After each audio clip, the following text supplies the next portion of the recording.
Why, hello there, aces of bases. Welcome back to Tell Us We're Wrong. This is a philosophy comedy podcast where I take two funny people, have them read philosophy against their will, and then tell me what they think it means. They are not allowed to do any research, and then later on, they get schooled by a real-life professor. This is another edition of What Does This Philosophy Text Mean? Today we are doing Descartes. Did you ever wonder the origin story of I think, therefore I am? Well, today I have two comedians who are going to attempt to find out. One person will be declared a winner. One will leave here with some philosophy street cred, and the other will leave here with some existential street dread. Today's guests are from the League of Extraordinary Gentlemen. They are Ryan Pratt and Jason Montilla. Mixing philosophy and comedy is kind of like mixing terry sauce and parpartu. And parpar meter, buckle up your seatbelts. We're about to question the crap out of reality.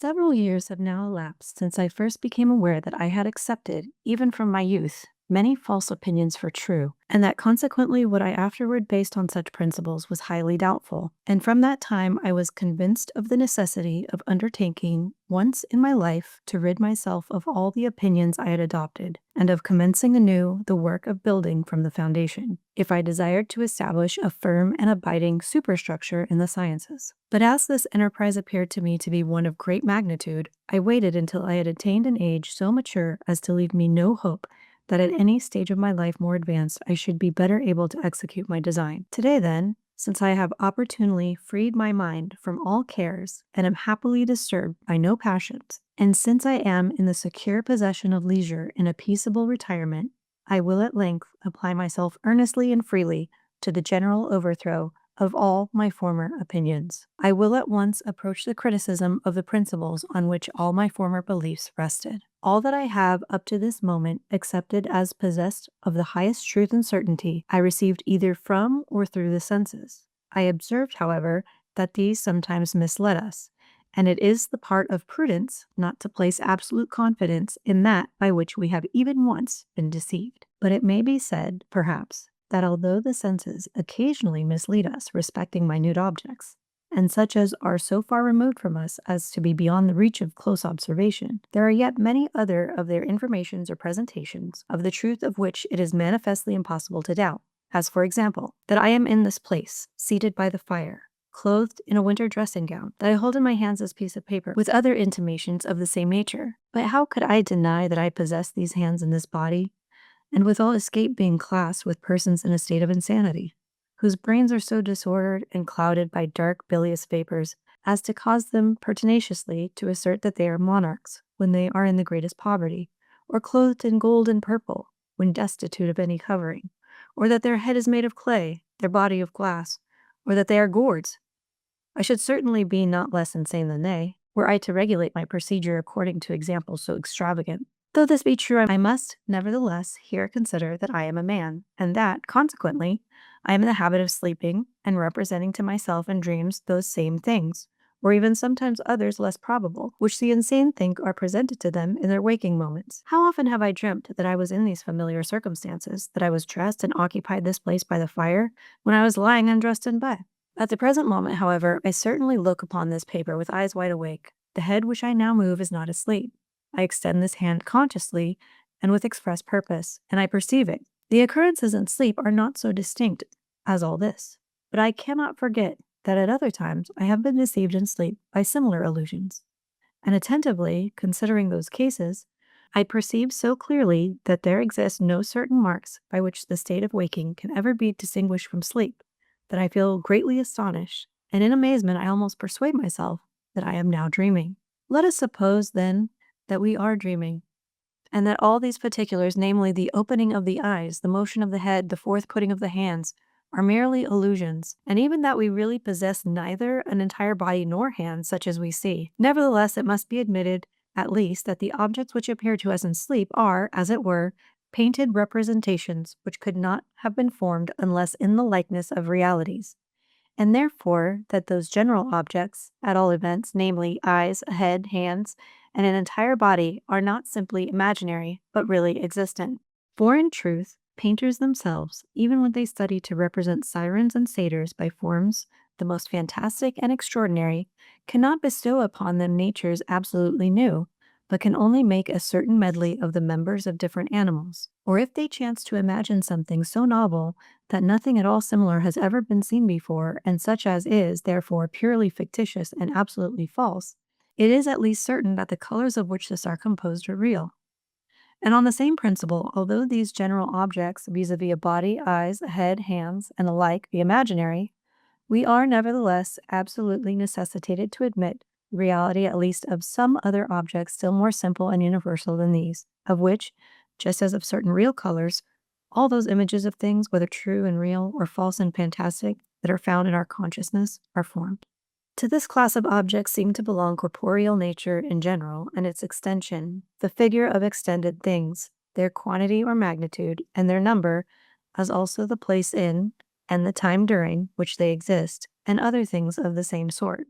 We will not therefore perhaps reason illegitimately if we conclude from all this that physics, astronomy, medicine, and all other sciences that have for their end the consideration of composite objects are indeed of a doubtful character, but that arithmetic, geometry, and the other sciences of the same class, which regard merely the simplest and most general objects, and scarcely inquire whether or not these are really existent, contain somewhat that it is certain and indubitable. For whether I am awake or dreaming, it remains true that 2 and 3 make 5, and that a square has but 4 sides. Nor does it seem possible that truth so apparent can ever fall under a suspicion of falsity or incertitude. Nevertheless, the belief that there is a God who is all-powerful, and who created me, such as I am, has, for a long time, obtained steady possession of my mind. How, then, do I know that he has not arranged that there should be neither earth, nor sky, nor any extended thing, providing at the same time, however, for the rise in me of the perceptions of all these objects, and the persuasion that these do not exist otherwise than as I perceive them? And further, as I sometimes think that others are in error respecting matters of which they believe themselves to possess a perfect knowledge, how do I know that I am not also deceived each time I add together 2 and 3, or number the sides of a square, or form some judgment still more simple, if more simple indeed can be imagined? But perhaps deity has not been willing that I should be thus deceived, for he is said to be supremely good. If, however, it were repugnant to the goodness of deity to have created me subject to constant deception, it would seem likewise to be contrary to his goodness to allow me to be occasionally deceived, and yet it is clear that this is permitted. Some, indeed, might perhaps be found who would be disposed rather to deny the existence of a being so powerful than to believe that there is nothing certain. But let us for the present refrain from opposing this opinion, and grant that all which is here and said of a deity is fabulous. Nevertheless, in whatever way it be supposed that I reach the state in which I exist, whether by fate or chance, or by an endless series of antecedents and consequents, or by any other means, it is clear, since to be deceived and to err is a certain defect, that the probability of my being so imperfect as to be the constant victim of deception will be increased exactly in proportion as the power possessed by the cause, to which they assign my origin, is lessened. To these reasonings I have assuredly nothing to reply, but am constrained at last to avow that there is nothing at all that I formerly believed to be true, of which it is impossible to doubt, and that not through thoughtlessness or levity, but from cogent and maturely considered reasons, so that henceforward, if I desire to discover anything certain, I ought not to be less carefully to refrain from assenting to those same opinions than to what might be shown to be manifestly false. But it is not sufficient to have made these observations. Care must be taken likewise to keep them in remembrance, for those old and customary opinions perpetually recur, long and familiar usage giving them the right of occupying my mind, even almost against my will, and subduing my belief. Nor will I lose the habit of deferring to them and confiding in them so long as I shall consider them to be what in truth they are, vis-a-vis opinions to some extent doubtful, as I have already shown, but still highly probable, and such as it is much more reasonable to believe than deny. It is for this reason I am persuaded that I shall not be doing wrong, if, taking an opposite judgment of deliberate design, I become my own deceiver, by supposing, for a time, that all those opinions are entirely false and imaginary, until at length, having thus balanced my old by my new prejudices, my judgment shall no longer be turned aside by a perverted usage from the path that may conduct to the perception of truth. For I am assured that meanwhile there will arise neither peril nor error from this course, and that I cannot for the present yield too much to distrust, since the end I now seek is not action, but knowledge. I will suppose then not that deity who is sovereignly good and the fountain of truth, but that some malignant demon, who is at once exceedingly potent and deceitful, has employed all his artifice to deceive me. I will suppose that the sky, the air, the earth, colors, figures, sounds, and all external things are nothing better than the illusions of dreams, by means of which this being has laid snares for my credulity. I will consider myself as without hands, eyes, flesh, blood, or any of the senses, and as falsely believing that I am possessed of these, I will continue resolutely fixed in this belief. And if indeed, by this means, it be not in my power to arrive at the knowledge of truth, I shall at least do what is in my power, viz., suspend my judgment, and guard with settled purpose against giving my assent to what is false, and being imposed upon by this deceiver, whatever be his power and artifice. But this undertaking is arduous, and a certain indolence insensibly leads me back to my ordinary course of life. And just as the captive, who, perchance, was enjoying in his dreams an imaginary liberty, when he begins to suspect that it is but a vision, dreads awakening and conspires with the agreeable illusions that the deception may be prolonged, so I, of my own accord, fall back into the train of my former beliefs, in fear to arouse myself from my slumber, lest the time of laborious wakefulness that would succeed this quiet rest, in place of bringing any light of day, should prove inadequate to dispel the darkness that will arise from the difficulties that have now been raised. All right, guys, well, welcome to the show.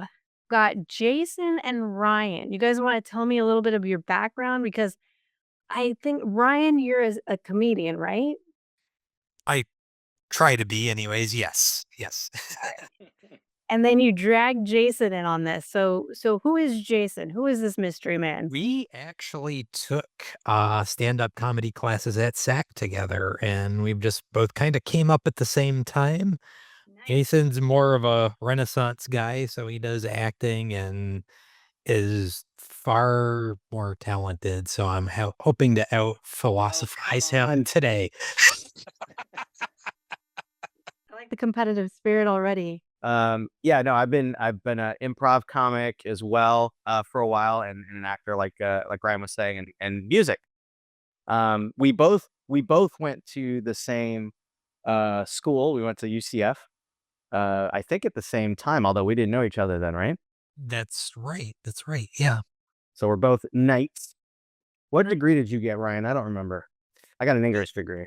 Business administration. So we both have the real useful ones. Business administration degree versus English degree. Let's see who comes out ahead. So this reading was Descartes, right?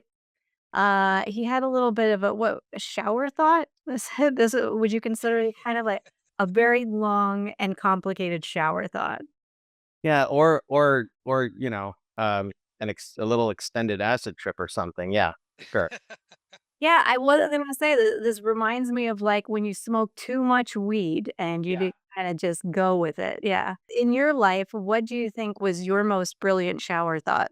Well, I when I was growing up, first thing I thought of when you said shower, I thought that if I could take the power of water with me, I could shoot water out of my hands, because in the shower, as the water is coming down, I could see it shooting off my finger. So I thought this could be something. Of course, it wasn't. So I guess really it wasn't that great of a shower thought. Okay. Not that exciting afterwards, but as a kid. No, I've had plenty of incredible shower thoughts, and I never write them down. And then 5 minutes later, they're gone, and I'm sad. Oh. I get that when I wake up, Brian. Yeah, that's like dreams, that's like trying to remember your dreams. Give us a rough idea of what you think this text is about. I don't know. I do have an idea, but I feel like one of us will color the other one's thoughts a little bit. Okay. But I definitely have an idea of what I think this is. So yeah, you go first. So yeah, well, first of all, those first 2 paragraphs absolutely cracked me up because he's a lot like me in that he can't get to the point. He's just first 2 sections were like, "You're gonna wanna sit down for this." You're not going to believe this shit. But I think a lot of it was just questioning basic reality and what our soul is and what our perspective is and what we can believe that's around us and what we shouldn't believe. And that every individual thought or what you think is real might not be, but in the end, also that you have to grasp onto some basic realities. Otherwise, I think he thinks he'll be in the loony bin like some people that he described in paragraph 6 or 7. Yeah, he was talking about God and the devil, but I think he's basically stating that God gives us this power of perspective and being able to see things a certain way, and if nothing is true, then that's the devil acting, and what's the point of everything? Yeah, I'm pretty close there. I think that he is struggling with reality because he's basing it on his own senses not being able to be trustworthy. And that's really trippy because I kind of agree.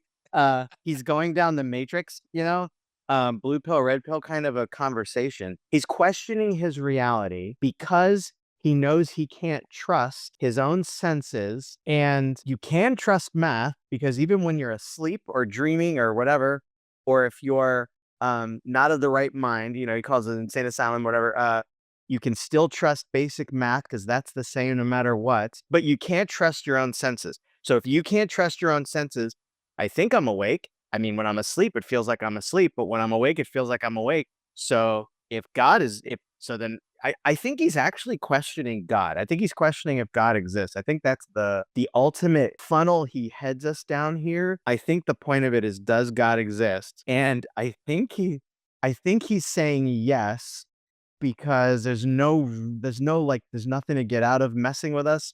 If it is messing with us, this is where we get into the God and like satan, like a demon thing. But I think ultimately he's questioning whether God exists. I'm gonna go for a firm resolution there. I think that's what he's actually going for. Can I make a counterpoint? Yes. Yeah. Oh, okay. No, because it was just one of the things that I forgot about too.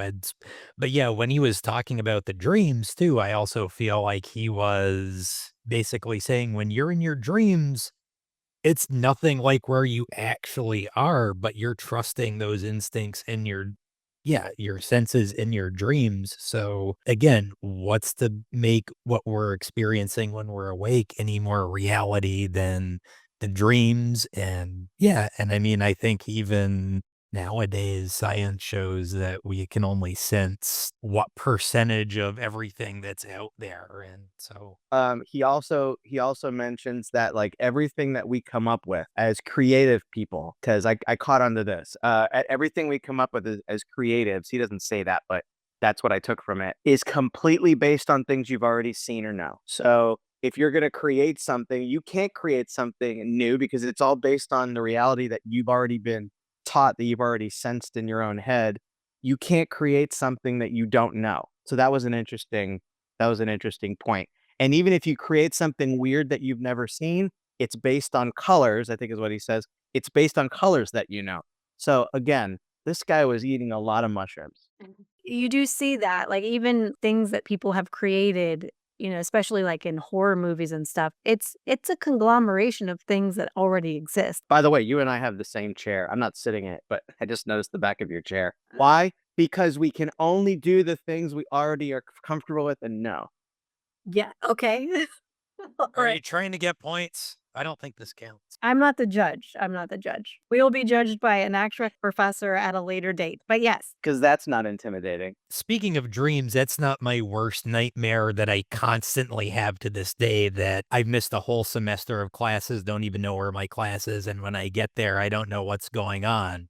Yeah, I'm glad I threw you into this scenario. You guys are not allowed to do any research. What the For hell am I doing to myself right now? Let's go on to the next question. Do you have a personal story that you think ties into this material? I do. It ties enough. And I think a lot of people probably share this story. And I will say, as a spoiler slash warning, if any parents that are watching don't want their children to know anything about holiday type of secrets, that's your warning. Okay, I think this could be for me the Santa story. My whole young adult until I was 56. My whole young life until I was like, I don't know, 7? I have no idea when I stopped believing in Santa Claus. My parents lied to me about Santa, and growing up, you kind of you everything is very real. You look around, they say, "Oh, in the cold weather, oh, you could see Santa and the stars when it's cold and whatever," and you see it. I mean, you see it when you're a kid because you believe it, because it's what you've been told, it's what you're based on, it's your reality. You feel it. You feel that special magic when you go to the theme parks when you're a young kid. You feel that magic that sure, I think you feel it when you're an adult too, but there's a difference. The magic is real when you're a kid, and that's what I was thinking, at least for the first half of the writing here that I was reading until he got into a little bit more of the god and demon stuff. But then it sealed it in that the Santa story.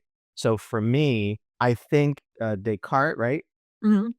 Descartes is is telling himself, he's either convincing himself that Santa actually does exist because why are there presents? There are presents here. I'm just gonna go with it because he says at the end, he's like, whatever, I'm just gonna go with it. That's how he ends it. So I think he is convincing himself, yeah, the presents are here. Yeah, it would take too much work to not give me yeah, Santa is real. So to me, this is the Santa story and learning that your parents are actually full of it and you don't know anything and you can't trust them. So in this scenario, Santa is the evil deceiver or you No, Santa is the God figure. okay, Parents are deceiving. okay. My parents are more of the senses that I think he's referring to, where they're the ones that I'm trusting to know that things that they're saying are accurate. So I'm basing my reality on everything that they're feeding into me. They're the stimulus. They're the input for all of my thoughts, all of my reality. And then there's that moment in life when you realize my parents are kind of full of it a little bit. And I think Santa is one of those first moments as a young person when you realize your parents aren't always everything He's true. not far out. Yeah. Yeah. All right, Ryan, you want to tackle this one? First of all, you filthy liar, Santa exists. I don't know what alternate plane you live on. But yeah, I think mine ties in a little bit different, but maybe the origins are a little bit the same as Descartes, because obviously, again, I wasn't allowed to do any research because that was forbidden. I believe he was, want to say he was around somewhere between the 1400s and 1600s or something like that. But I like no, to think that he was born in the 1400s and died in the 1600s.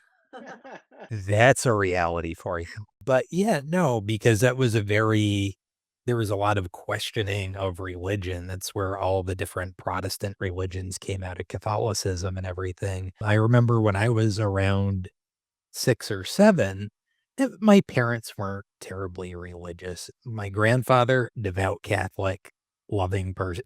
He never forced any beliefs on me or anything, but when I was around that age, I ended up deciding I wanted to go to church with him on Sunday. It ended up being our little bonding routine on Sunday morning, basically. But I started questioning a lot of things that religion wasn't answering, because they would say how God created everything and my or your vision is of some supernatural being. But then I say, okay, well, who created God? Or how long has God been here? Well, he's been there before time. And so, well, how does that?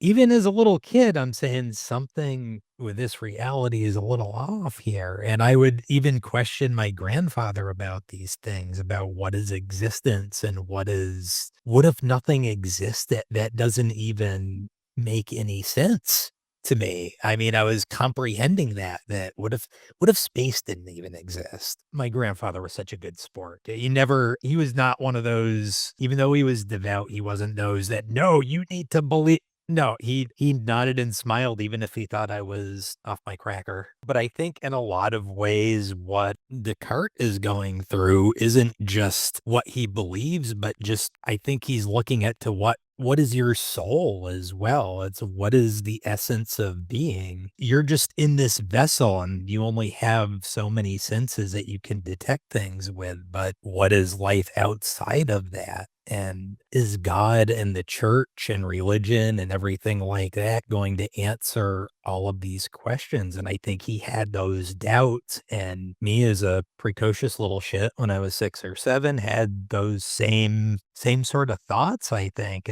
You're answering some questions, but there are some definite question marks here. And I think with Descartes, he probably kind of scrubbed away everything he had been taught before and said, hey, this can't be everything. Because there's also that part of me that also says that I know for me, I am me, I have this one perspective. If I die, does that mean all existence ceases? Because that's all I can comprehend. So I think it's just a lot of struggling with that comprehension of there being more than just this one soul, this one vessel as well. I feel like this is the opposite of, maybe it's not, of Santa. No, I think that these stories are very similar, actually.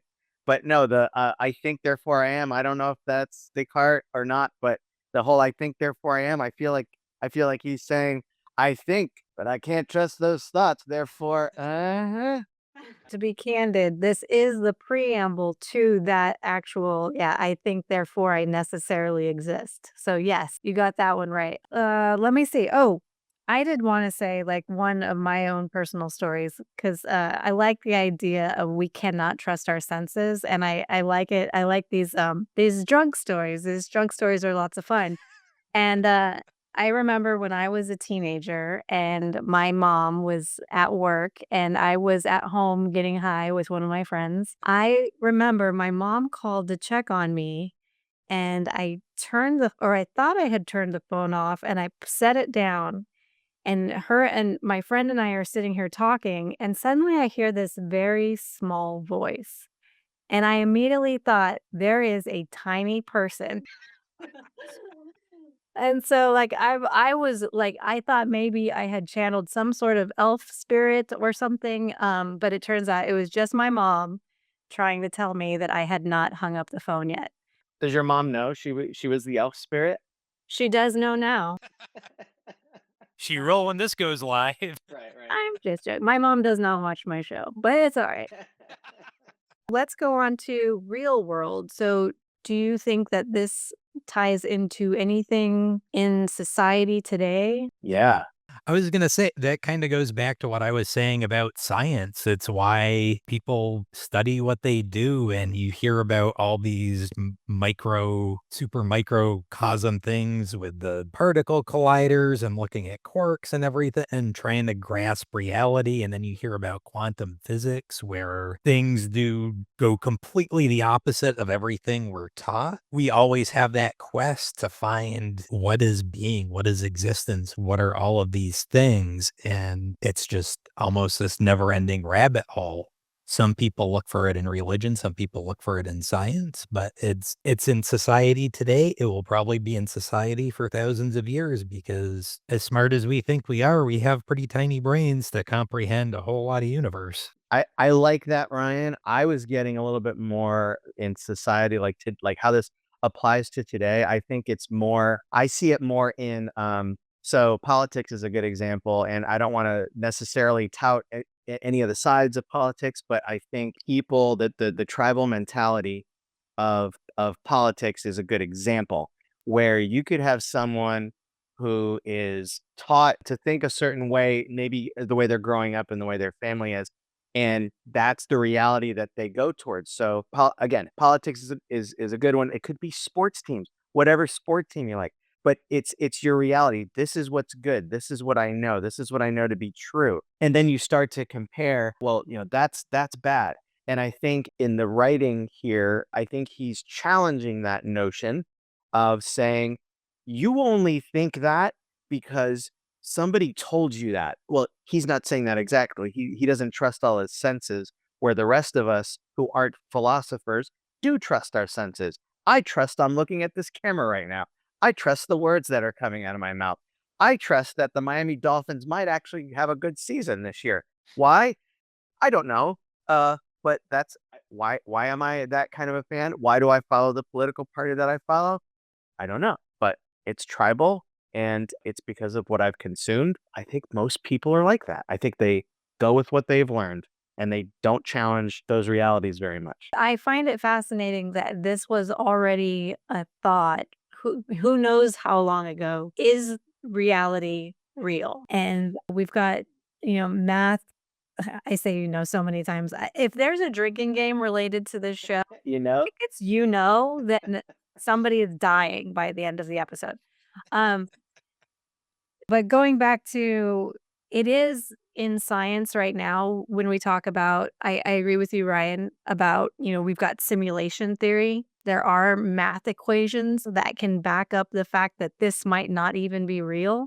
We can't trust our senses. Our brain has evolved to only be able to process what we are able and capable of processing. So Yeah. we can't actually know reality because it would be so much for our brain that we would not survive or we would not be able to exist within our sphere because the nature of true reality is so much that we have to have these built-in filters in order to move through and process through our lives, which is a wild idea. And it makes me wonder, and I've asked this of people in my life, if you were able to see reality as it actually was, good, bad, or indifferent, would you want to observe that, or are you happier being ignorant in your own human capacity? The more I learn in life, the less I want to know. I'm going ignorance. I'm taking the red pill, Matrix red pill. Well, Period. what is that they say about the fine line between genius and insanity? There may be a good reason for that too. You know too much and you can't handle human reality anymore. Or the truth. You can't handle the truth. That'll down, Nicholson. We already know there are colors. There are colors in the spectrum that we can't see. And like that's measurable. We know that to be a fact in whatever reality is, because I don't know what reality is anymore now. Thank you very much for this show. So if we absolutely know there are colors that we can't see, like they don't exist to us at all. They don't exist, but they do exist. So yeah, what else is out there for all the other senses? What senses do we not have? Yeah, all of that. Well, yeah, and then you start thinking it's like, do people process senses the same way? Right. We could go on a big deep dive on this and lose our damn minds. And you do stop and think how much of our agreed upon reality do we actually agree upon, or are we just doing it because we are social creatures that are just trying to fit in? Well, and you think about it too, we have religion and laws and everything like that. And eventually you get that group think where people, yeah, they don't want to be the weird one that's questioning everything in their head. So I'm going to go with what my church tells me. I'm going to go with what my government tells me. I'm going to go with, you don't want to be ostracized. And that's the thing, especially back in Descartes' time. And so that's the sort of thing that gets you burned at the stake. That might be why he says at the beginning, it's okay, hold on to your hats here. This is going to be a ride. I like that. Yeah, I think people want to belong. We're social creatures in general, and things that are important: food, water, shelter, and all that. But being alone, you'll die of loneliness too. So part of being around other people is you have to figure out how to get along. And I don't know. I think the smartest person in the world would intelligently say, "I need to agree with these people, even if I don't believe it." It's a small price to pay to sacrifice one of your silly beliefs to be a Right. part of something bigger, essentially. I agree. I agree with you, or do I? Of We have asked 3 questions. What do you think this is about?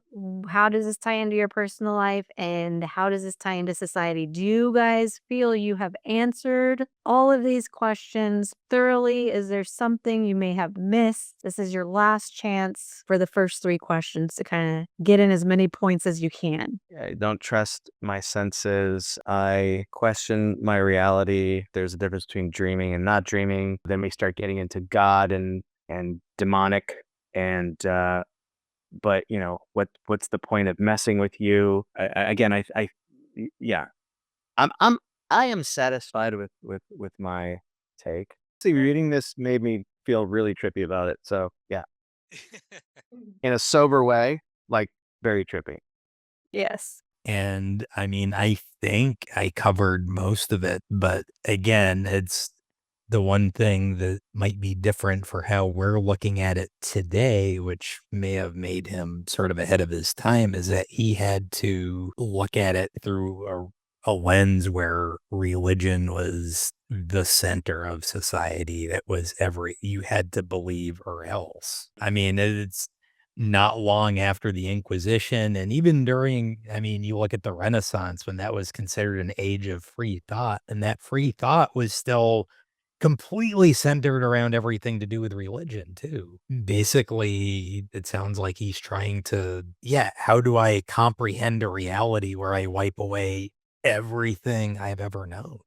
I don't know if I added anything just now, but that's And do you think that it's possible to sit down and just mentally just wipe the slate clean? I'm just going to wipe away all my presuppositions. I'm not going to take into account anything that I've learned up until now. I'm just going blank slate. What is this? No, I don't think that's possible. Everything you know is based on something you've just found out or you've known. A newborn baby coming out knows darkness, and then they know light, and then they know like sound, and then they know their mom's voice, like everything is based on something else. I say no to that question. I do too. I think maybe with Descartes, he's just talking about striving for an ideal, but it's one of those that you could never reach because you're always going to have a perspective. You can't say, what if I wipe away all perspective I've ever had? Then your mind is filled with goo and doesn't think anything. Right. So yeah, it doesn't, yeah, you can't strive. And that's why I say it can be something to strive for with just the knowledge that you're never gonna get to that point completely, but you can still try to wipe away a lot of what you have been taught, but there is always going to be bias no matter what. Because I mean, You can question, but questions are based on something that you have input. you only know to ask the questions because of what you have for the perspective. It's like you don't know to take this question out here with a perspective that you never even knew existed. I don't feel we're fighting our points too well here, Ryan. I feel like we're here in agreement too much. I'll throw in the God question. Do what do you think is his opinion on God? If you're saying that this is an argument for or against God, what do you think Descartes is saying? Oh, I said this before. I think he's saying that God does exist. I'd have to go back and read the bottom part, the kind of the ending again. But I think he's saying that he does exist because I think he's like it was something like it would take too much effort for there to be a demonic force just messing with you. It doesn't make any sense. But of course, then he could argue against that too. I don't know. I think he's saying God probably does exist. I'll go probably. I think he's saying God probably does exist. That's my opinion of what Descartes thinks. I hate to be more in agreement with you too, but I do think but I think what he's doing is, again, because going back to religion just being the center of everything that you learned in society back in whenever he lived, because I couldn't look up the dates. Uh, I think he's still basically saying it's so ingrained in him that I think he still believes in God, but he is questioning Sure. a lot of the facets of what God actually is. Back then, I mean, God and the devil were just sort of a matter of fact thing. And so it's still a part of who he is and his perspective. But again, as far as God being everything that he was taught, I think he still believes in God, but is just questioning a lot of what God's actual powers are over everything we But think and feel and believe. the only thing he settles on though is math. That's the only thing he's like, well, but this is true. That's the only thing he's like really like this is true. That was the one thing I thought was weird too, because Yeah. you can question everything else. Why aren't you questioning that? But I think even then he was doing that and I think he was basically saying, I believe in it, but it's because I have to believe something. Because again, Yeah. otherwise you end up with one of the people in the asylum. If you say no 2 plus 3 is whatever. It's not what you say it is. It's like, okay, we got a nice room for you. I wonder if he's saying he believes in it just because everybody else. I don't know. I'm not gonna. I don't know. Again, I think he's just basically saying, not necessarily saying that he believes that, but that he has to believe something to have a jumping off point. Because again, it goes back to that whole, you have to have some sort of perspective. Otherwise, you can't have a perspective from nothing and Yeah. come up with anything. All right, so let's do the last question. When do you think this was written, and why do you think Descartes felt the need to write about this? Ryan, you have a pretty good opinion on this. Yeah, well, I think I pretty much expressed it already too, that I want to say if it wasn't during the Renaissance, it was pretty close to around then. And again, I was saying that's when Martin Luther had his declarations that he nailed to the church, and he had the Calvinist and all these other Protestant religions sprouting off from Catholicism and branching off. And it wasn't as deep of a questioning, but it was questioning everything the Catholic Church had taught through that point. And I think it may have been a case where he was splintering even further. What if you just splinter off from religion altogether and just say, okay, well, if the church can be wrong, why can't just all of reality be different than what we think it is too? Why do we trust anything and everything, including our own senses? So I want to say it was probably around maybe before the Renaissance, but after all these Protestant groups started breaking off from the church, and just it sort of made it okay to doubt certain things. It's just he took it to a whole different level than what I'm sure the church thought was acceptable, but he did it anyways, and now we're still talking about him. I don't know. Uh, So living in Orlando, I go. But what kind of qualifier is that? Like, I'm super dumb because I'm in Orlando. No, no, no. Living in Orlando. is from DeLand. No. I've The brainwashed by Disney. Yes, I've been on Spaceship Earth quite a few times, and there's a little section where Socrates is talking to people, and I'm trying to remember at what point in history. It's like, well, it's right after the Egyptians, where they're talking and writing and keeping taxes and all that stuff. So I'm going to put this because I'm not sure. I think I'm gonna put this after Socrates. Descartes sounds French. Maybe. I think Socrates was Roman, maybe. I'm not 100% sure. Maybe he was I don't know. Anyway, just Descartes, but just the way it's spelled, it's French, right? So maybe. Um so I'm gonna go after Socrates, after math has started and science has gotten a much bigger kickoff. What year that is? I don't know. I uh, I'm gonna say I'm gonna go actually earlier. I'll just because I have no contact. I'm gonna say 1200s to 1400s. No, I don't know. I'm no idea on the year. Um, but I agree with the part where he is questioning reality and questioning the existence of God and religion and all that stuff. But I think he wrote this to talk about how nothing is real, nothing can be proven except mathematics. So I'm going to go with the influence of mathematics on the philosophical discussions that we were maybe more used to at the time, which are maybe more things like, is God in the sky? Is God did God create this thing? Did Paul Bunyan, like those kind of Greek gods? Greek, that's what Socrates. Anyway, um, did, going from the whole Greek multiple gods and all that stuff to maybe the more Roman gods and all that stuff. I'm gonna say Descartes was. I know it's just a little part here, but for some reason it keeps sticking in my head. He was trying to say that math is real. God might be real, but if he is real, I don't know. I guess I'll believe in him, maybe.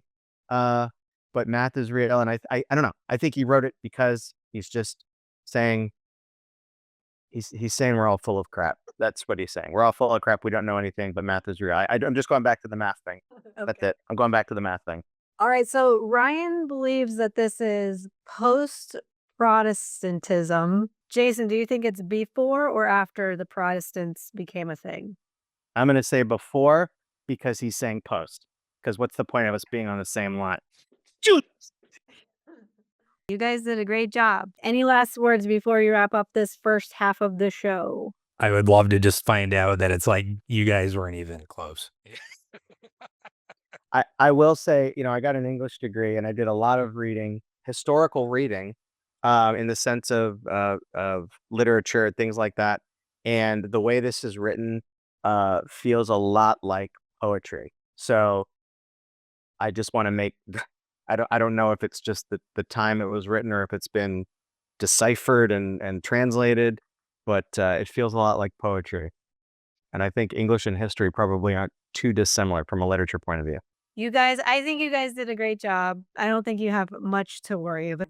Okay. Somebody's going to come on and they're going to be like, this is about building a car, you idiots. That was the thing. I was coming on to this too, and I'm just thinking to myself, what did I get myself into? Jason's probably going to kick my ass after this. Nonsense. I'll kick your ass anyway, and you can kick mine. It's fun. Yeah, that's true. And I've confronted my worst nightmare, so there we go. All right. All right. And that's part of growth. Thank you so much for participating. Have a great rest of your night. All right, bye. Bye-bye. I also have a lot of supervising at the graduate level. So I'm supervising 5 master's theses and 4 PhD theses right now. Wow. Which is a lot. So we are back 500 years later, as they would say in SpongeBob SquarePants. We were talking about Descartes, and this is Dr. Ben. We've had Dr. Ben on a previous show before. Dr. Ben, would you like to introduce yourself? Yeah, sure. Thanks again for inviting me back. It's a real honor. It was a pleasure the first time. I'm sure it'll be every bit as enjoyable this time.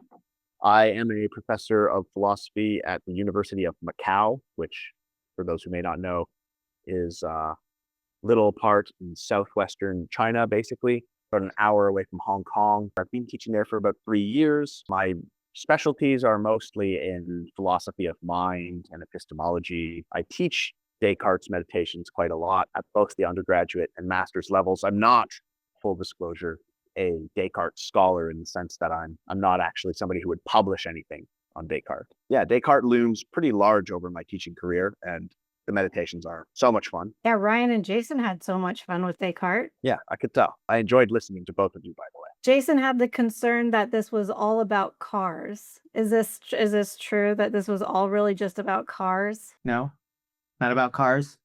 You're asking me that question. Is it all about cars? I'm inclined to think not, but Yeah, maybe you can persuade me. Descartes. Descartes. It took me a second there. Now, I don't know if you would like to participate in the shower thought. What is your most interesting or fascinating shower thought, Dr. Ben? It's true. You did ask both Ryan and Jason that question. Or most genius shower thought? Ooh, It's certainly not going to be genius. I don't know. Can I bank that question until later? Maybe something will. Yeah, We'll come maybe to that. something will come up at the end. Yeah. Question 1, what does this mean? Ryan said this is about questioning reality, the soul, challenging beliefs, core beliefs, or having core beliefs versus being insane. And then Jason said struggling with reality because senses can't be trusted, an argument for the existence of God, and creativity based on everything you already know. yeah. Nothing's real. Yeah. I forgot how much this hurt my brain. Yeah. Actually, before I begin, because that what you just said, Ryan, calls to mind something that Jason said, which I noted. Maybe my favorite one-liner from your previous conversation, and I quote: "I don't know what reality is now. Thank you very much for this show." Yeah. First of all, I think there's a running theme in both of your answers, which is pretty obviously on the mark. The general question of how much we can know, if anything, about reality. And it seemed to me that your disagreements, if there were any, were really more just about the exact objects of that disagreement. So of course it's easy enough to observe that Descartes is in a quite wide-ranging way, interested in this meditation, interrogating his own knowledge and turning a skeptical eye onto his own beliefs. Yeah, again, the question is really, just to what extent he is doing that. Is there anything that he thinks is not really subject to that kind of doubt? I take it, Jason, your position was that God is somehow ultimately exempt from this doubt, right? If Descartes' doubts don't really get as far as showing God not to exist, then that would be one way of reading the lesson of Descartes' meditation here. I didn't take it that that was your view, Ryan. It didn't seem to me from your conversation that you thought Descartes here was making an argument for God's existence. Since I have to think of this in terms of kind of scoring, this is actually already challenging for me, because in the context of the meditations as a whole, Jason is kind of right. But not the God part.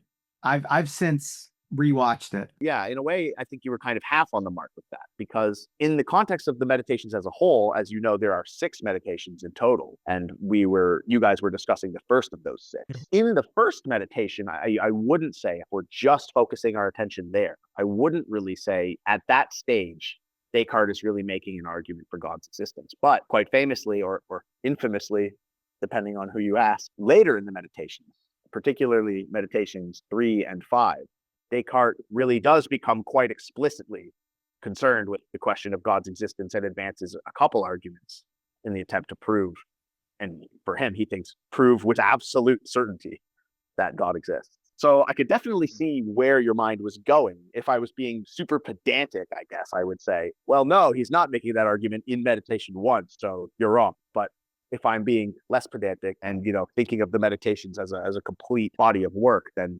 actually your thesis was quite prescient. It was quite perceptive, because you're actually kind of getting ahead of yourself. But that's quite interesting. So do I take a point away from you for being technically wrong? I would say we have to stay in context, but I don't know. What do you think, Jackie?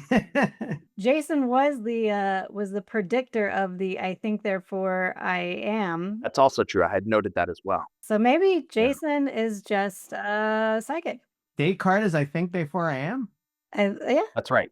Mhm. Yes. The second meditation is where he produces this argument, the so-called cogito argument. Who writes when they meditate? Cogito ergo sum, Latin for I think therefore I am. Why is it called a meditation? I thought meditation was no, just Yeah. Meditation's supposed to be relaxing. You're not supposed to be, anxiously speculating about evil demons. And that's not meditation. That's anxiety. yeah, I'm kind of with you there. I mean, obviously he means it in something more like the sustained attention on a question sense of meditation. That's called obsessing. It should be called Descartes' obsessions. Yes. Sounds like a new Calvin Klein scent. Ooh, Descartes' obsession. I smell, therefore I am. So I guess I didn't really land on a clear answer, Jackie, on who gets the point here. Do points actually exist then? Since you are split, I'm going to make the final judgment if we end up at a tie. Personal story. Do you guys want to add to the discussion to see if you can earn a point in this one? Oh. I don't think I would have said the same kind of thing now. Like, I think it also depends on like where you are in life at the time, and things have changed pretty dramatically for me since then. So if I recall, both of your stories were sort of on the broad theme of times in your life where you started questioning authority or questioning the apparent sources of knowledge around you, like your parents and other things like that. yeah. Not the exact same stories, but both, I think. Jason's personal story was the belief in Santa Claus, and Ryan's personal story was questioning his experience with the church when he went to church with his grandfather. Right. Ryan had the interesting question that he asked himself: if I die, does everything cease to exist? Is life actually just a video game that we're all just in, a simulation? Or is everything only existing? Is only everything existing just in your eyes? It's like the Truman Show. And this is where my brain starts twisting into knots a little bit. Both of those ways of providing a little Descartes-style anecdote are quite nice. It's true that, again, in this initial meditation, it really sounds like there's nothing we can grab onto that's stable as far as our beliefs are concerned. And so you could go in the direction of just wondering whether the world around you is really as you think it is, or, whether things you've trusted in the past are really all that reliable, like your parents or other purportedly reliable sources of knowledge. But that question about your own self is, I think, a perfectly good one as well, right? Even if we're not thinking about the world beyond us at all, to what extent are we in a good position to claim that we know much about our own reality? In the first meditation, you would get the impression that there's really not going to be any positive answer to any of this. Yeah. And that ultimately we're just going to be stuck in this kind of skeptical morass or swamp or something like that. I mean, you could go on with that forever, you know. Does your voice sound the same to me as it does to Jackie? Does the color red look the same to me as it does to you? We will never know that. We will never know that. So, Jason, you said that a lot has changed in your life since you Yeah. did the podcast the first time. So, my question is, have your views on Santa Claus changed? Santa Claus is a close personal friend of mine, and I choose not to discuss his existence or deny it. No. My opinion on Santa Claus hasn't changed. I don't know that I would have gone back to as much to God as I'm reading the meditation. I'm going to call everything from now on a meditation. When I go to a work meeting, I'm going to go in and say, okay, yeah, my meditation on the performance of the application, I don't see God in it as much as I did before.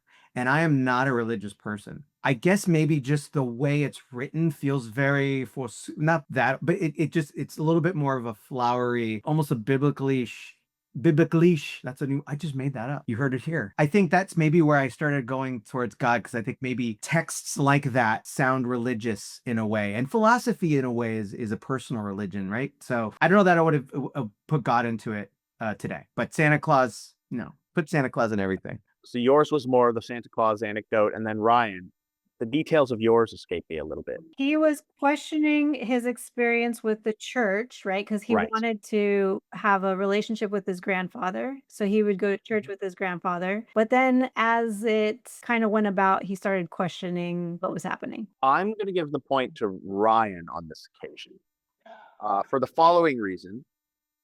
Both anecdotes, I think, are perfectly useful ones for stirring up these Cartesian intuitions about doubt and, skepticism. And so I'm really, of course, just picking at the details here and by no means disparaging Jason's story. No harm taken. But Ryan's story, I think, has the particular virtue of getting at two things simultaneously. First, just the general issue of how much we're entitled to trust things for knowledge or to form our beliefs, right? So I remember now from your story, Ryan, you describing yourself as a young man, probing your grandfather with these questions and not getting satisfactory answers, and this kind of being one of the first memories of yours, perhaps, where you recall suddenly having the sense that maybe reality isn't as it seems and becoming skeptical. That much, I think, is also achieved by Jason's own story. But your story has this additional virtue of getting at the kind of underlying anxiety about religious authority as well, which I do in fact think is a kind of at least secondary or tertiary theme in what Descartes is up to here.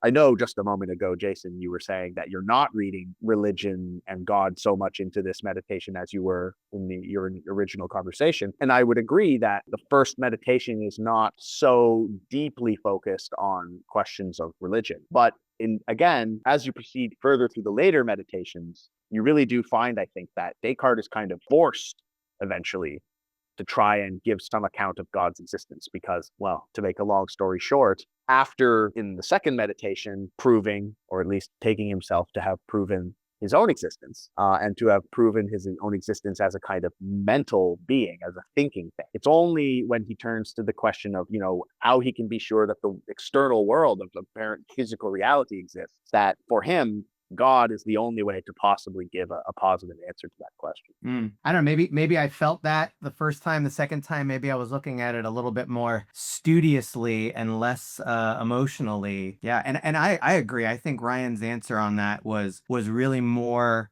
grounded in probably some of the things that Descartes was feeling at the time. Yeah. So Yeah, I give that one to Ryan too. So yeah. I appreciated throughout, by the way, both of you were touching on this at one point or another, but on several occasions, Ryan, you were quite nicely, I think, inquiring about the historical context in which Descartes was writing and asking these questions about, would Descartes really have been producing the same kinds of arguments or had the same kinds of philosophical concerns, if not for the Catholic Orthodox climate in which he was writing, and the question of how we should think about his Christianity, given that he was indeed writing in a post-Protestant context. Yeah, lots of very prescient questions there as well. Everything was more through a sort of this faith-based lens that isn't necessarily present today too. So I think that's why nowadays, when you want to get people thinking about these broadly Cartesian questions about skepticism and doubt, the contemporary reference points are things like computer simulations and the Matrix, and less about gods and demons deceiving you or not deceiving you. Going back to the evil deceiver question, Descartes, because he did write this in a time where whether or not he did believe in God would be an issue for the general public. And to bring up the evil deceiver argument could be considered a little risky. Yeah. For him to bring up the evil deceiver in terms of could God be an evil deceiver? And then he has to later on say or make a case for why he believed God exists, but God cannot necessarily be an evil deceiver. Can you talk about that a little bit? There is a kind of scholarly question, or like maybe a sort of a biographical question about Descartes, which is, the extent to which he was in fact Christian or Catholic or what have you. Because of course you could imagine him, he's writing this text where he's trying to be skeptical about everything to see what he could be certain of. And if you're not dogmatic, and if you're, taking the philosophical point of this exercise seriously, you should be willing to doubt just about anything, including God's perfection or God's existence or God's benevolence or what have you. And if you're not careful in the way you conduct such a thing or produce such writing, you do run the risk in Descartes' time of looking as if you're committing blasphemy or something like that. he's kind of a daredevil, wasn't he? Just Yeah, it's a little bit of a ballsy thing what he's doing. I'm going to publish them too. And that's why there is this preface where he indeed kind of tries to prime the reader to be open-minded and patient as he proceeds through these arguments before just accusing him of being some kind of devil worshiper or something. What's all this talk about demons, right? You could imagine a certain audience being deeply disturbed by even speculating about such a thing, right? Don't kill me, but hear me out. Exactly. So then one reading of Descartes, or one reading of this move toward this like evil demon argument, is him trying to sort of cover his own ass a little bit and say, look, I'm not speculating that there's anything, of course, God is good and divine and perfect. Right. Let's leave God out of it for now. But then if we want to think of some kind of easy way of calling all of our beliefs into doubt, never mind God, just imagine for sake of argument that there's some evil trickster demon that's doing this instead. And but then I also think that there are more philosophical reasons for this as well. I don't think he's just ultimately talking about evil demons rather than God at that point because he doesn't want to upset the readership or the general public. I think more philosophically speaking, you find this more in the later meditations. He has a conception of God, which I think was quite common in this time, which is indeed of a omnibenevolent, omnipotent, omniscient being, which therefore for him, by definition, could not be a deceiver, as Jackie was pointing out. Necessarily is not a deceiver because, well, it's a bit of a rough argument as I'll present it, but the basic idea is if God is perfect and all good, then he can't deceive you, because deception is a bad thing. It's like an evil act, and therefore would indicate an imperfection on God's part, which is a contradiction. Mm-hmm. So the evil demon is like a kind of ingenious device that Descartes plops in there just to sort of allow us to entertain the idea that nothing around us is real, that we're being deceived about everything, because he doesn't actually think you can go through that thought experiment with God as the deceiver for the reason I was just explaining. So how does that parse with he can't trust his senses? So he's saying that he cannot trust his senses deceive him, but it's not necessarily God. This is a great question as well. And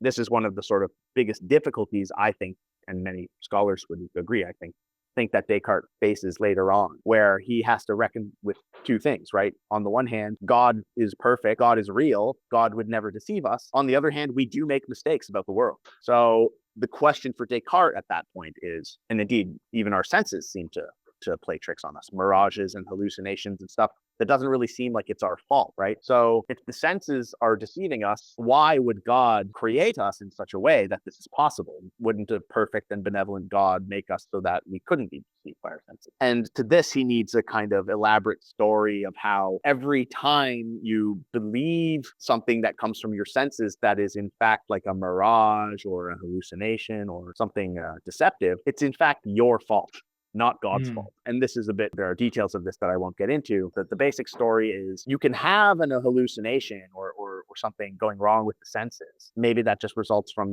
something happening in the physical world or whatever, but it's ultimately your own will that would lead you to believe what the senses are showing. And since the will is ultimately your own, believing through your own will is your fault when you make a mistake. And so making mistakes with your senses or believing false sensory things turns out to be compatible with God's perfection. Now, even as I present the argument to you, I'm not terribly convinced of it, and I don't think many others are, but that's the direction that Descartes goes. That's my mom's logic on everything I ever did.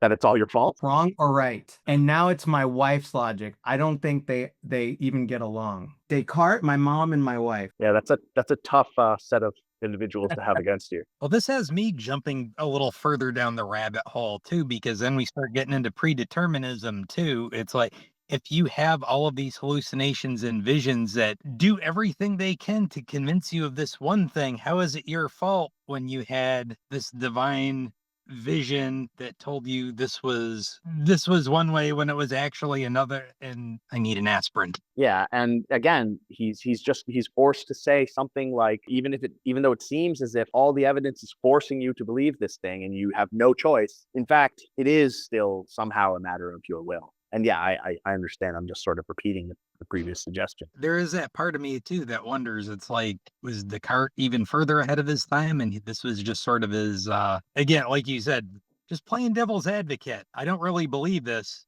even though I really do. Did he make money from this? Did he get paid? Was this a profession, or was he just always meditating and they just couldn't get him out of the meditation sphere? He was something of a polymath, right? So he was well known for contributions in mathematics and physics and beyond as well. I don't know how all of that would add up to a full accounting of his material wealth. It's a good question, actually. I've never thought to ask about, how he was at all versed for this.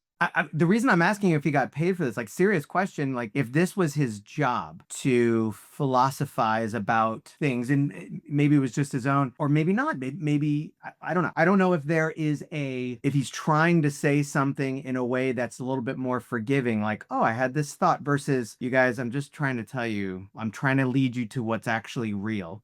But his audience at the time wasn't going to take that. So he almost had to take everybody on the infant conversation, and if they followed him along, he's groomed them.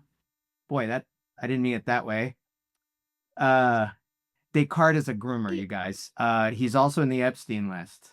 This is my way of telling you. No, just if he's groomed the audience into something that he's done, because there's a financial thing there too, and he doesn't want to just go out and say it. But to Ryan's point, he did just put it out there and publish it and stuff, so maybe he didn't care about that. I don't know. I'm just wondering how he made money, and if this was something he was trying to make money for. I see what you're saying, I think, because it seems like if you have these thoughts, if you're not getting paid for it back then, why put it out there? Right. Keep it to yourself. I don't want to get burned at the stake. I'm just going to keep this to myself. Evidently, in the end, he wasn't given too much trouble, I think, about the possible, anti-church implications of the work. Especially, again, given that if you were to read all the way through, you'll notice him at length, defending God and all of this stuff. And at any rate, the meditations were widely read even in his lifetime. So he had lots of discourse with other very famous philosophers after these were published. So he was like Neil deGrasse Tyson. Maybe so. We must have had way more of them back then than we do now. Maybe that's when people started really thinking and publishing, whereas now it's all over the place. But I mean, he was also living in a time where I think it was much easier to be up to speed with like all the latest developments in different areas of thought. Like it was possible to be, at the state of the art cutting edge of physics and philosophy simultaneously in the 1600s, where now, I mean, you could spend your whole life just developing like one niche theory and have no idea what the hell's going on, even like just a couple doors over in philosophy or science or what have you. Everything's so hyper specialized and technical now. That's true. And they didn't have TikTok back then. True. There was lots of time to think about things. And maybe he was sponsored by God, you know. Oh, he didn't have a sponsorship the very first meditation, but when that one hit, Yeah. Yeah. All right, so let's go back to the connection to society. So Ryan's was how science and quantum physics questioning the nature of reality or questions the nature of reality. And then Jason's answer was in politics in terms of like not being able to trust your senses. So, yeah, I think at this part of the conversation, I remember some discussion of how much of our belief in life, or how many of our beliefs in life, are kind of based on a sort of tribalism. yep. I think maybe that was your term, Jason. Yeah. And I do think that's a big part of what is driving Descartes to conduct this whole operation of intentionally scrutinizing and doubting his own beliefs. It's not clear, or I should rather say, I don't think that that's really the whole of what he's up to. But maybe you weren't attempting to make that claim anyway. Because I think on the one hand, if you're going to do what Descartes' doing and try to doubt just about everything so that you can see what, if anything, is impervious to doubt, then of course the things that you've learned from your tribe, so to speak, will be among those things that you should be doubting. But a great many more things as well, such as, again, as Descartes himself notes, even beliefs in like mathematical claims are things we should see if it's possible to doubt. On this point, I'll note that I recall what might have been a mistake on your part here, Jason, which was your claim that one of the things Descartes says cannot be doubted is math. I hope I hadn't misinterpreted you, but it sounded to me That as is though what you I said said. Yeah. yeah, and I would correct this and say that actually a closer reading would reveal that even mathematics, by the end of meditation 1, are called into question. And if you're struggling to see how that could be, like how could we possibly doubt that 1 + 1 = 2? Just imagine again, perhaps, that there's some evil demon who, every time you go in your head to put 1 and 1 together, he tricks you into thinking that the answer is 2, but the real answer is 3 or whatever. So even these apparently, indubitable mathematical claims and axioms, Descartes thinks are at least conceivably false, right? And of course, the thing to remember throughout all of this, not that either of you made this mistake, but the thing to remember throughout all of this is that all Descartes really needs to get his ball rolling is to show that it's possible, even just a tiny bit possible, for beliefs to be false, right? Because if our goal is to be certain about our reality, then you have to rule out even the tiniest chance of doubt. And so it's not as though he thinks it's particularly likely that 1 + 1 = 3 rather than 2. It's not even that he thinks it's particularly likely that there's some evil demon tricking us about all of this. In fact, I think if you pressed him, he would say there isn't one. But all the same, he thinks, look, as long as those things are possible, then we can't rely on any of the beliefs that are challenged by these kinds of thought experiments. You can't prove it. Yeah, he wants absolute certainty. That's what I keep telling my wife. You can't prove it. Then she tells me to go sleep with the dog. That was me just trying to say a little bit more about Descartes on all of this. Back to the question of who gets the point. I'm afraid I'm struggling once again, because I felt like at that point in your conversation, you two were in quite a bit of agreement. So Ryan's answer to that one was how science, all of the Right. advances in quantum physics, has us questioning the nature of reality. So this is, again, as regards how we might connect Descartes' meditation 1 with the contemporary world. That's the question. Mhm. Yeah, both are perfectly fine ways of looking at it. I don't know if one answer is superior to the other in this case. Can I give both people a point? If the tally comes out different at the end, then we can still declare a winner, even if some questions are ties. I did ask the guys a question about if you had the ability to see reality with a capital T, truth, see reality without the filters of your human experience, but see complete reality as it is, would you be down, Dr. Ben? Or do you think it would lead to madness? Didn't you both say no? They both said Keep the no. blinders on. Yeah. Give me Absolutely. give me the red pill or blue pill. Yeah, this is definitely, me having been inculcated in philosophy for so many years professionally and as a student. I feel like it's undignified of a philosopher to refuse the truth. I feel like I have to say, show me that shit. And it's going to be completely fucked up, I'm sure. But I feel like I have to reckon with the facts. I have to see it for what it is. That's the philosopher's curse. I'm condemned to seek the truth. What can I say?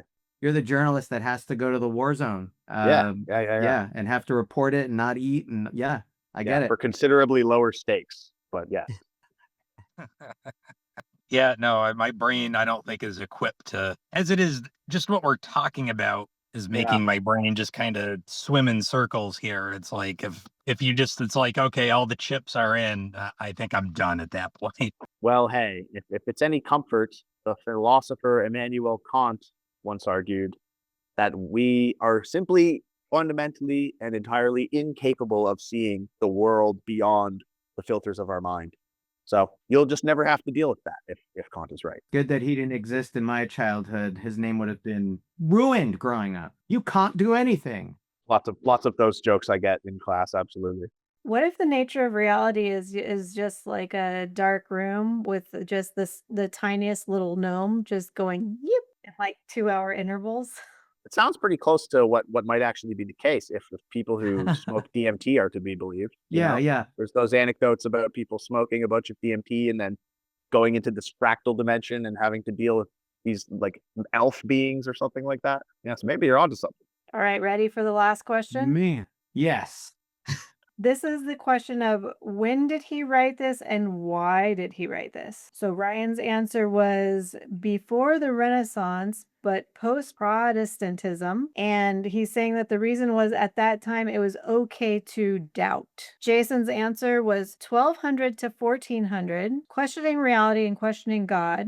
Nothing is real except math. Yeah, so this is easier to adjudicate, just a bunch of empirical claims, which we can verify or reject as the case may be. And in this case, unfortunately, Jason, the facts of the matter were a bit stacked against you. So Descartes was writing and published these meditations in 1641, post the advent of Protestant Christianity, and certainly not between 1200 and 1400. I don't even know what happened in 1200 to 1400. I don't know where I pulled that out of. Some medieval philosophy before Descartes' time. A period of philosophy of which I know quite little myself, I should say. Yeah. No, I happily give that to Ryan. Although it was an active period, but still very Catholic, at least in the European continent, and still very much tied to the legacy of Aristotle at that time as well. So they didn't like go to lunch or anything.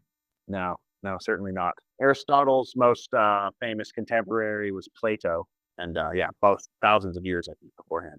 But yeah, I think that was around the time of the Inquisition with the 1200 to 1400 too. So I don't know that Descartes would have fared as well with his meditations around then. Considerably riskier period. Yeah, maybe the meditations, maybe makes perfect sense of why the meditations came out when they did, right? Maybe a text like that just would not have circulated widely. There could have been another Descartes before Descartes, and he just went to the rack instead. There could have been, yeah. To be my own devil's advocate here, time is a construct, and really there's a way of thinking about this that all time is a plane, and no matter when you are looking at it, it's all there at the same time. So 1200s, 1400s, 1965, we're just on a different path of that line. So I'll take this one as a joint win. Thank you. I won't argue it. Doing the score, it looks like Ryan came out ahead of Jason. Yeah, Ryan. Woo! I don't feel any smarter. Don't worry. Are we allowed to go read the rest of these meditations now? How many are there, and do they have it on audiobook? Like, I didn't know I Think Therefore I Am was him. And in school, I learned Descartes' Wager. Pascal's Wager? Oh, is that Pascal's Wager? Yes, Pascal. Blaise Pascal. Why do I think it was Descartes? Okay. So I don't even know who it was. But the whole thing, his thing was, whether you believe in God or not, does it matter? If, and I might get this wrong. Tell us we're wrong. I might be wrong. The whole thing is, whether God exists is kind of irrelevant. Believe in God, because if he does exist and you think he doesn't, you're screwed. So just take the win here. It doesn't hurt anything if you believe in him, and if you're wrong about it, whatever. If you're wrong about him existing and he does exist, then you're going to the bad place. Am I wrong there? That's roughly right. Yeah. So that's Pascal's Wager. Yeah. Pascal. Well, then I have advised people wrong, Ben. I'm sorry. Descartes wouldn't have been content with an argument like that precisely because he thought that we weren't allowed to conclude anything unless we were absolutely certain. So Pascal's argument is interesting and really rather infamous as well, because as you yourself noted, he's not really giving you any evidence of God's existence. He's just saying, on purely practical grounds, it's better for you to believe than to not. Just don't argue with Dad. Descartes' project was much more rooted in the desire for certain proof. So this kind of purely practical justification for believing in God wouldn't have been satisfying from Descartes' point. It just sounds like advice at the Thanksgiving table. Dad's gonna say a lot of things. Just pretend you agree with him. I think an evil demon just convinced you it was Descartes, not Pascal. Hey, the evil demon tricked me into thinking I was doing a podcast. So, Oh, What? We're at coffee at a mall. Dr. Ben, what is your best shower thought? oh no. I thought we might get far enough that you'd forget. You asked me that, and then we could. Is this actually water? This is by far the hardest question I've been asked in my entire life. What? I actually had to edit out my answer because I realized I said it completely wrong. So when I was talking to them the first time, I said, I think that we should be able to vote for where our taxes go, which is not actually what I meant, because the guys both looked at me like, what? Because we all kind of do that already. We vote for people who tell us where our taxes are going. But what I actually meant was, I think when we file taxes at the end of the year, we should be able to allocate a percentage of our tax money to certain things. Our society is so split anyway, it'd probably end up pretty evenly. For example, I'd put a lot of money into infrastructure and schools, whereas another person might put it into police and things like that. But I think we should be able to vote for, or we should be able to allocate as individuals. Well, you've corrected the record. Well, look, I'm going to be honest. This is one of those questions where somebody asks you, what's your favorite song? And then you freeze up because it's just you can't even begin to think through the option space. But if you'll accept this as a constellation, I could offer a shower query. And I'm thinking this because I think this podcast is very nice because it's an attempt, obviously, to bring philosophy and humor together. But it makes me think, why is so much philosophy so humorless? And I don't know if I have an answer to that. And I think about the way that I write philosophy myself, and it's very, often very stuffy and formal and dry. Is that an inevitability? Is philosophy supposed to be that way? Or should philosophers be funnier than they are? I don't think so. I think stand-up comedians and people who write comedy are absolutely struggling with thoughts in their personal lives, struggling with the concepts, making observations, and while they may not be educated philosophers and really be able to, maybe they don't have that muscle completely worked out and everything. I think that comedy comes from thinking and thinking, why is this? What is this? How is this? This is what I think about this. So I don't know. I think there is no comedy without philosophy. what goes on in the world that doesn't make sense? Why is it? Yeah. Why isn't there more comedy in true philosophical, for the purposes of philosophy, writings and meditations? I'm going to use that so much now. Why is that, Ben? You could be the first. Well, there are philosophers today who write entire books about humor, trying to explain what makes something funny. That's not funny. So deconstructing it so the funny things are no longer funny, basically. Yeah, the doing that classically hilarious thing where you analyze humor until it has nothing funny left, right? Yeah. And even the stuff in philosophy that's on humor, I don't find to be particularly humorous, with all due respect to any number of colleagues who may listen to this. Nor is it intended to be humorous, I'm sure. Yeah, I mean, I guess, of course, the principal objective of philosophy, at least if you ask me, is the pursuit of some sort of truth, and that there's no necessary reason why that ought to be a humorous pursuit or why the truth itself ought to be humorous. So maybe I've answered my own question in that way, but at the same time, I also think there's no reason why we can't be funnier as philosophers. I don't think we're doing a very good job. Juxtaposition, contrast, expecting one thing, another thing happening, that's comedy. And I think that's also the basis of why we ask questions of why things are a certain way. If this and that, then why this and this? I don't know. I think there's comedy there. Yeah. In the approach, I think there could be, but I'm biased. Am I allowed to ask a question that has nothing to do with philosophy, but I've been thinking about it this entire podcast?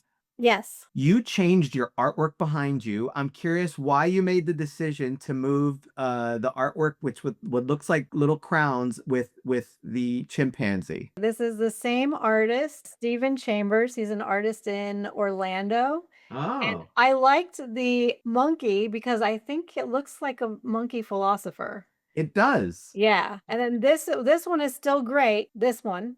Yeah, You yeah. guys have seen it before, so it's just playing that out. Yeah. Nice. I like the switch. We've been in the carbonite for 2 years too, so some things have changed.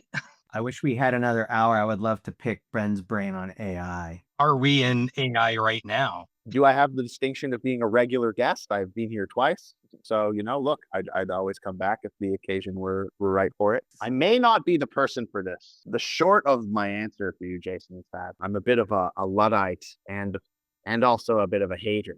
Yeah. For all sorts of reasons that, again, it would indeed be a longer conversation. And there are, interesting philosophical questions about AI. Absolutely. Yeah. Existentially, I am terrified. And ethically as well, of course, how we're actually supposed to use these things. What is it doing to us? Yeah. What social media came out, I had no idea how much that would impact everything. No idea. Well, there's also when does it cross the line where it's just AI and actually self-aware too? Yeah, not enough people watched Battlestar Galactica, I think. Which takes us back to what is real? Tell us we're wrong. And is AI the evil deceiver? Oh, We just went home. We just went first base, second. That was it. That was the slide into home. That's the button. All right. And on that note, I will let you guys get on with the rest of your day. Thank you all for coming back 2 years later. Good to see you, Jackie. Nice to meet you, Ben. Thanks again for the invite back, and nice to meet you both indeed, Jason and Ryan. Have a great day, everybody. Thank you. All right. Bye. See you later.